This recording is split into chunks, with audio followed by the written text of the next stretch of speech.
Zooey mama.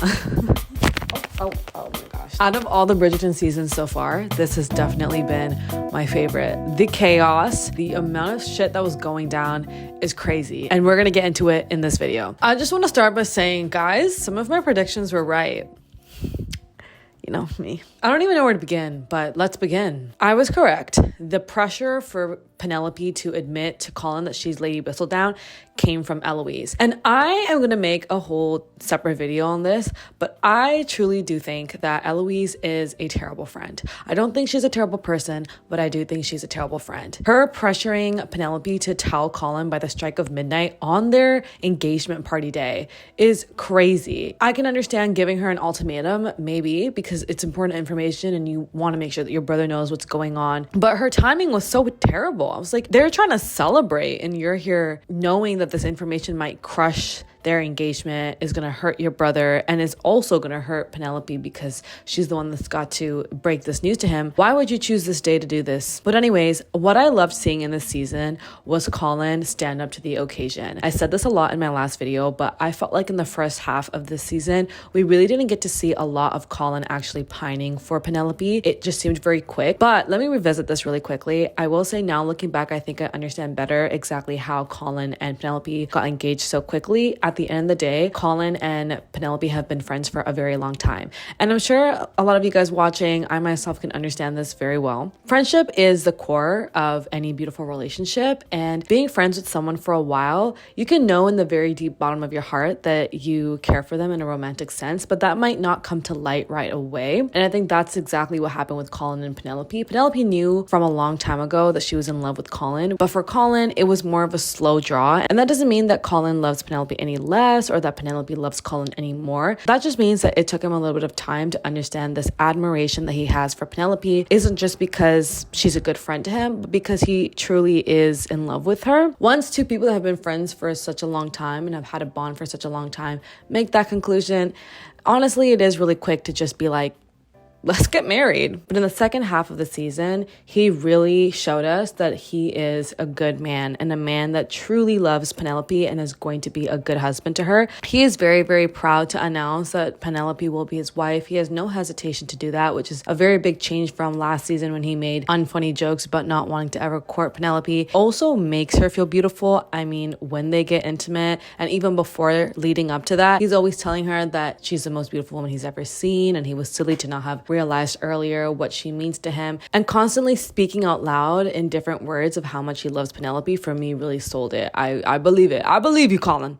I know you love that woman. And then when he finds out that Penelope is Lady Whistledown, I am still so impressed with the way that he went about it. If y'all remember from my last video, if you haven't checked it out, make sure you do. I thought that Colin was going to be raging and way too angry to even be able to know what to do next with Penelope. And even though he is very confused as to what to do, it doesn't deter him from treating her well. It doesn't deter him from sticking to his words and continuing to be a good fiance and a good husband to Penelope. He literally says, I'm a man of honor and we've been intimate. I'm still going to marry you. And I really respect that. He also continues to stand by her and not let anybody bully her or treat her less than. He even says, I'm not going to let someone blackmail my wife, when Penelope tells him that Cressida is requesting demanding 10,000 pounds or else she will reveal Penelope's secret. And again, I love that he is not worried about himself. He's worried about Penelope and thinking of what he can do to protect her. So Colin showed up in this season. We love to see it. Let's talk about homegirl Penelope. They really, really hit the nail of taking a wallflower and giving her the spotlight. In all the other seasons, I've never thought much of Penelope, but I can say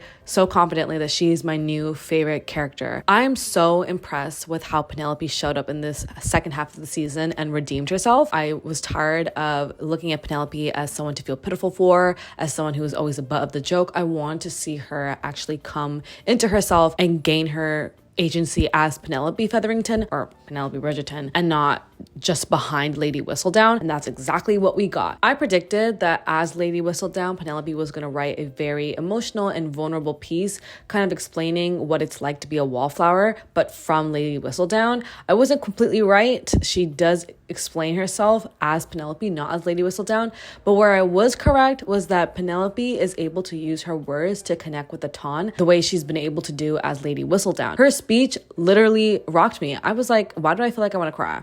She brings to light how the Ton has always made her feel small. Without victimizing herself or putting blame on anyone, she simply says, I've always stood against the walls and I've watched all of you and I've admired all of you and I knew that I couldn't fit in, so I decided to try and fit in by making this column. And she points out the truth, which is that we all do gossip. Everyone gossips. People love gossiping. It's literally part of society. And so even with or without Whistledown, gossip was going to exist. She simply took that and made something out of it for herself to feel involved in a part of the Ton. She truly did connect with the people, which is what Penelope's power has always been. Gossip or not, she has a way of connecting with the people of her society through her words and getting up there and owning up to what she has done, but also requesting that everybody see her for who she is and let her continue to do what she does, but this time from an honest place rather than behind this made-up character who is more concerned with gossip, is very powerful. She's essentially saying, I've made something of myself and I know it's harmed a lot of people, but I promise to continue to do what I'm doing, this time with better intentions and making sure to protect all of you. And that's why the Queen forgives her, and as she should. I did also suspect that Lady Whistledown would continue to exist, but the nature of Lady Whistledown would change, and I was right. Lady Whistledown is no longer Lady Whistledown. She's gone. Penelope Featherington is in. Penelope continues to write, but she gives up the Lady Whistledown title and instead owns her own name. And I'm sure that the columns that will come will be similar to how Lady Whistledown writes about gossip and what's going on in people's personal lives, but this time will just be better intended, and I'm excited for Pen. Penelope goes from following Colin and agreeing with everything Colin says and kind of being like right at his foot to actually standing up for herself and sticking to what she wants to do and protecting what is hers. She doesn't give up Lady Whistledown for the sake of Colin. She tells him that that was her only form of power. That was the only way she was able to actually make a life for herself, something that he wouldn't be able to understand simply because he's not a woman. And she's not going to give it up because it's all she's got. I really feared that in this second half of the season, we would continue to see Penelope just succumb to anything and everything that Colin needs and Colin wants, but instead she grabs her agency and holds it close to her and says, nah, I'm going to continue to do what I'm doing because this is what gives me a stand in society and you're just going to have to accept it at some point, which he does. I also really appreciate Bridgerton created a strong, independent woman, but not your typical cliche independent woman. Penelope is somebody who is very well nuanced. She wants a loving husband. She falls in love. She's been in love, but she's also someone who craves her own agency, who wants to have her own power. And when she sees that she has it, she doesn't just let it go for the sake of the man. She holds her own with no one's help. Without a man's help, she's able to redeem herself in society and prove herself with her own cleverness, with her own smarts, and then come out victorious. Colin tries multiple times to help her, to solve the problems, to make things easier. He ends up making things worse, but Penelope is the one that actually solves these problems. She didn't just easily pay off Cressida and let that be that. She stands her ground and she comes out of the shadows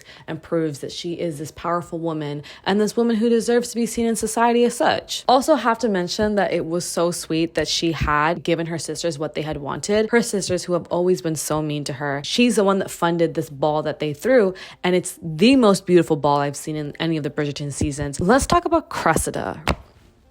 God damn it, I cannot hold my mic today. Or my phone, I should say. Cressida. I still really feel for her and I hated her ending. Cressida is a villain who isn't inherently evil. She is simply moving in a way to protect herself. Throughout this last few seasons, she's always been unnecessarily cruel to Penelope. I mean, she's been raised by a mother who has basically taught her to be selfish and self-centered. But we got to understand her more in this season. And although I won't say that that excuses the way that she treated Penelope or anybody else, I did really feel for her because she just has an awful family. Lady Featherington was bad enough, but the fact that Cressida has parents that are even worse is wild. Her father is awful. He even blames his wife for the way Cressida turned up. Are you kidding me? Like, did you guys not create and raise this child together? Anyways, she simply wanted money so that she didn't have to live under her father's mercy and so that she didn't have to depend on a husband, which just wasn't happening for her, to be her means of freedom, to actually go and get that herself. She's doing the same thing as Penelope, but her method just didn't work out for her. And I really do feel so awful for her. Also because, again, Eloise is a terrible friend. And she essentially proved to Cressida that at the end of the day, yeah, you're only yourself and that's about it. And she could have changed the way Cressida viewed life. She could have really made Cressida feel powerful even when she was powerless. She could have made Cressida feel like things weren't coming to an end for her. Eloise was literally all Cressida needed in order to feel safe and secure amongst everything that she was going through. Who knows? She might have never threatened Penelope with blackmailing for money if she had Eloise on her side. I would have loved to see the girls band together to try and come up with a way to protect Cressida, because at the end of the day, Cressida is also fighting the patriarchy and she loses in this case. Eloise, someone who talks so loudly about her distaste for the way that things work in society, essentially how the patriarchy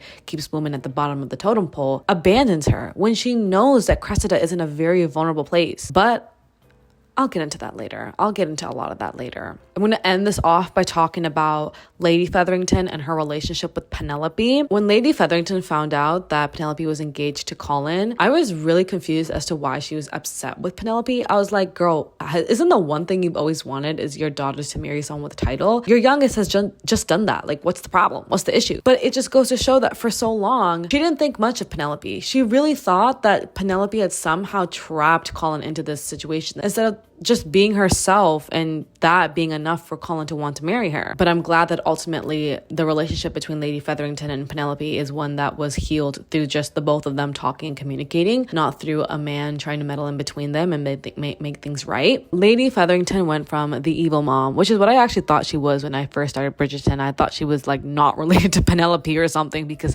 the way she treated her was crazy, to finally seeing her daughter for who she is and accepting her even in her mistakes, even in her flaws, even when she finds out that the huge scandal of who is Lady Whistledown turns out to be her own child. She doesn't abandon Penelope in this moment, and she actually sticks by her and even tells her how proud she is, honestly, of the fact that Penelope has gone and made something of herself, made something that could help her financially, but could also help her sustain herself in society. She has created great power out of nothing but her pen, and that is something that her mom acknowledges is something to be very proud of. And hearing from your own mother that they're proud of you is so powerful, and I love to see that their relationship has changed and cared for the better. At the end of the day, I would have really hated if Penelope's only good family was the family she married into. Everybody needs their own family just as much as their extended family or their in-laws or the family that they create on their own, and not having your family that you're born into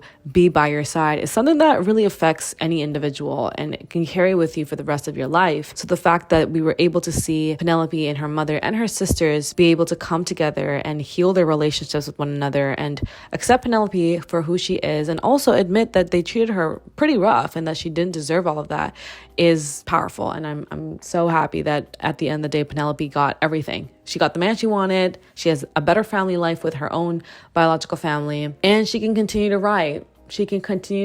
And this time she can be honest about who's writing. Oh, I did want to mention Francesca. That's what we forgot about. I hear rumors about what happens to Francesca and Lady Kilmore after they're married down the line. And I'm going to tell you something. I don't want to hear it.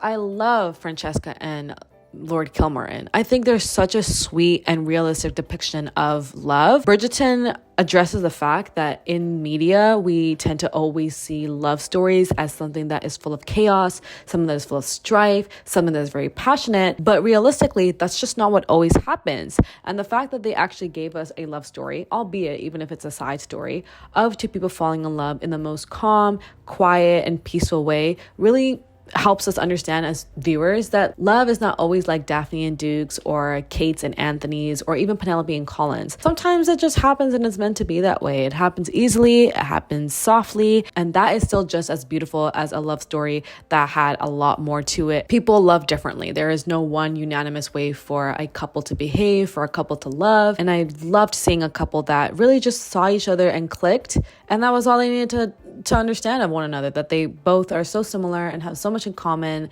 and bring each other peace. They are the coolness to one another's eyes. And that's all that matters. So don't tell me about what happens later on, because guess what? It doesn't.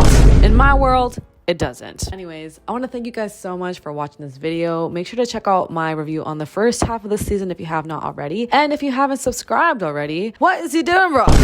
I can't do it. Also, make sure to add me on my socials so that you can keep in the loop of what's going on in my life. And I will see you guys in my next video. Bye.